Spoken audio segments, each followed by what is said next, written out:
ভিয়েতনামের গভীর জঙ্গলে এই গুহাটা এতটাই বিশাল যে একটা 40 তলা বিল্ডিং ঢুকে যাবে এই গুহাটার ভিতর। কিংবা আমাদের মিশরের সবচেয়ে বড় যে pyramid, the great pyramid of Giza, সেইটা ঢুকে যাবে এই গুহার ভিতর।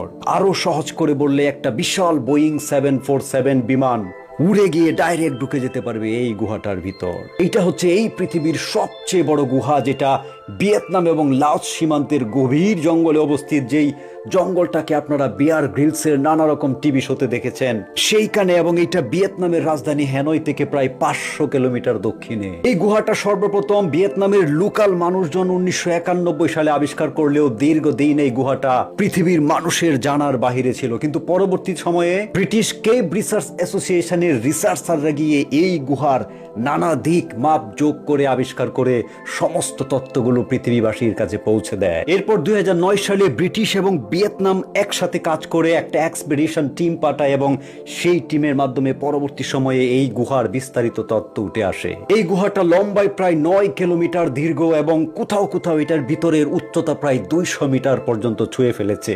সবচেয়ে ভয়ঙ্কর ব্যাপার হলো 2010 সালে ভিয়েতনাম সরকার কর্তৃক পাবলিককে এই গুহাটা সম্পর্কে অ্যানাউন্স করার পর থেকে হাজার হাজার মানুষ ভিয়েতনামের সেই গভীর জঙ্গলে ছুটে যেতে থাকে সেই গুহাকে দেখার জন্য। কিন্তু ফলশ্রুতিতে এত বেশি মানুষের চাপ বেড়ে যায় যে ওখানকার গোটা ইকোসিস্টেমের জন্য এটা হুমকি।